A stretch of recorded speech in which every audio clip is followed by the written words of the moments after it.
Hello everyone, welcome back to the channel. My name is Edward. I'm sure you guys have heard time is very valuable and there's not enough, how does it go? There's not enough hours in a day, which is very true. And it kind of takes me back to this episode of Pokemon that I saw when I was growing up. They were looking for the most valuable treasure and it turns out it was time, because time is one of those things you can never get back, and that's why you have to use your time wisely. And as a kid, I didn't quite understand that, but when you get older and time just seems to go by so quickly, now I obviously understand what that means. So I thought I'd share with you guys 4 tips that have helped me manage my time better. Maybe it'll help you guys, so stay tuned. And I'm trying to sound more original on this, even though I know this is something that everyone has pretty much mentioned, but yes, plan ahead. It's one of those things that I'm not really good at doing. Like, I'm not one that's gonna have an app and do a to-do list or anything like that. The only time I'll actually use like my phone or so is if I have like an appointment or I made plans with somebody ahead of time, then yeah, I'm gonna put a reminder.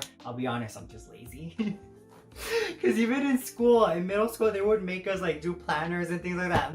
I never actually would do that. Here's how I do it. So the day before, whether it's nighttime or so, I start thinking, okay, what are things I gotta get done? Maybe it's a project, maybe I gotta go somewhere. For the most part, I just plan my day like that, so when I get up, I already have an idea of what I'm gonna do. For me, it's a lot easier. I get things done that way. So yeah, it does help. Set time limits. So what I mean by that is every task that you gotta do, set a limit to how long you should do it, even if it's just taking a break. Because for me, when I take breaks, whether it's playing video games or just doing nothing, I say, okay, from this time to this time, I'm gonna do this, and then I'll go back to doing this project, and then from that time to this time, I'll work on this other project. You know how they say when you do little tasks and complete them, it just makes you feel even better. Believe me, you'll be amazed of how much you can get done that day. So this next one is one that I know I mentioned many times, and I'm sure you guys have heard it: avoid perfection. One of the things I realized from doing this, because it's still a work in progress for me, obviously there's gonna be things that you wanna fix on anything that you've done, whether it's a task, a project or so. When I do that, I keep those thoughts in mind, so when I do the new task, that way I can do a better job on these tasks. And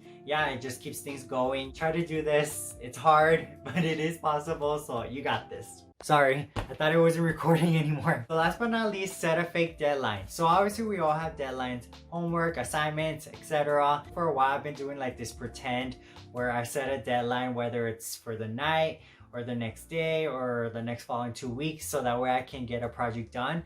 And for the most part, that's actually been enough to push me into using the time I have to finish the project or whatever I'm doing. I know I'm acting like if I work in this big company or so, but no, I don't do any of that. Maybe one day. So add a fake deadline. It keeps you more motivated in a way. It's like that push that you might need to get the assignment or project done, and you'll be surprised how you actually make it happen. So I do recommend doing this. Just like I only have 24 hours in a day, I can only imagine how life would be if we had 48 hours. I would probably get better rest. I'll probably get way more done, and just think of the possibilities. But obviously we're stuck in reality where it's 24 hours, so hopefully these tips do help you. If you have any other tips that have helped you manage your time better, you can share it in the comments down below. Thank you all so much for watching. Don't forget to hit like, subscribe. I'll see you guys in the next video. Have a good one. Take care.